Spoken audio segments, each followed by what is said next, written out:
Charlie Smith, Jong Panji, Georgia Straight, chief editor of the Georgia Straight newspaper, and I'm pleased to be here for another weekly show on WOW TV.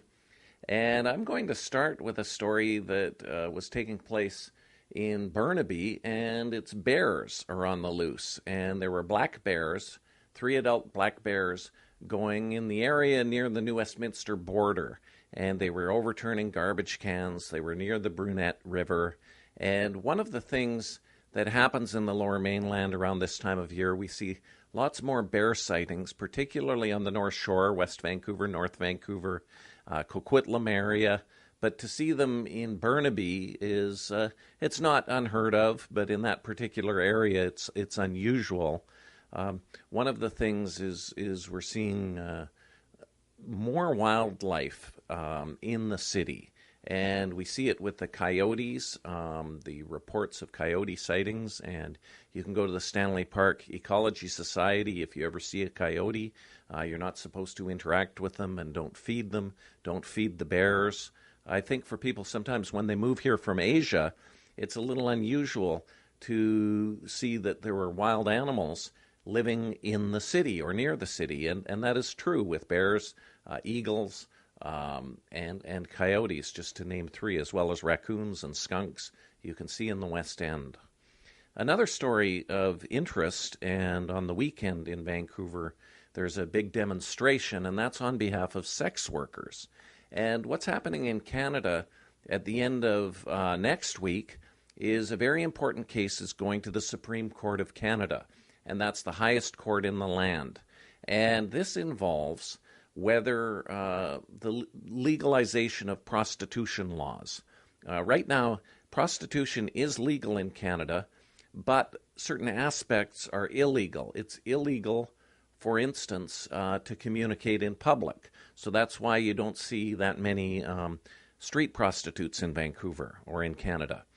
There's some, but it's illegal to communicate in public. Another thing is it's illegal to live off the avails of prostitution, which means that a second person can't live off the income, which might be a pimp or someone like that. The third law is called keeping a common body house, and you're not allowed to kind of have a house of prostitution. Well, what happened in Toronto was a woman named Terry Lynn Bedford, who is a dominatrix, actually has challenged these laws along with 2 other former sex workers. And the Ontario Superior Court ruled in 2010 that actually these laws are unconstitutional. They violate the sex workers' rights.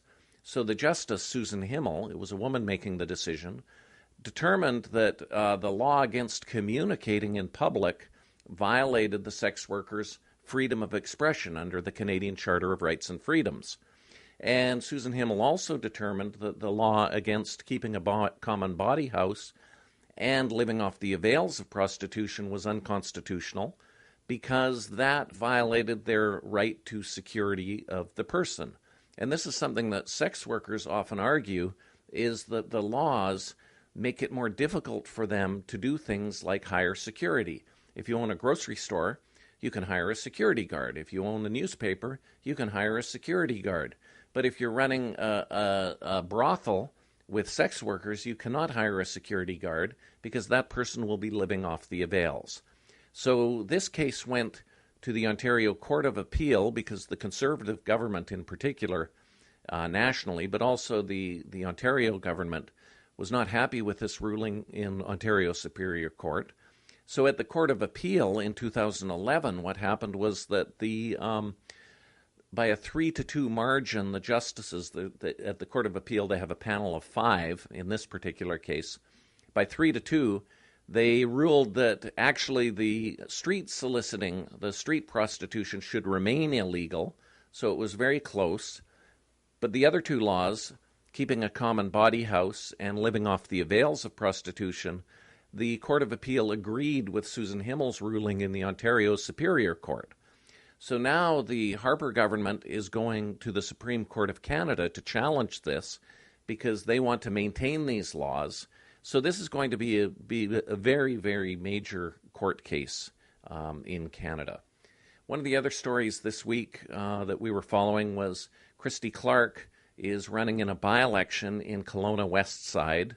One of her former cabinet ministers, Ben Stewart, has decided to step down so that she can run. This is the same area of the province that Bill and W.A.C. Bennett, two former premiers, were, heavily supportive of free enterprise, so people expect that Christy Clark will win. The NDP says it's going to run a candidate against Christy Clark in the by-election. She lost her seat in Vancouver Point Grey against David Eby. But what's going to happen there is it's going to be interesting to see whether some people have concerns about Christy Clark running in Kelowna when she's never lived in Kelowna. She was raised in South Burnaby. When she first got elected to the legislature, she represented the Port Moody area. And more recently, she was the MLA in Vancouver Point Grey. Her home is in the area of Vancouver Fairview, not very far actually from our building here in Vancouver on the city's west side. So she's going to be living in Vancouver, but she says she'll keep a residence in Kelowna if she gets elected. I expect that she will get elected, but at the same time, there's going to be, the NDP will put forward a candidate, probably not spend too much money, and then Christy Clark will be able to go into the legislature where she should be, actually, as the premier of the province.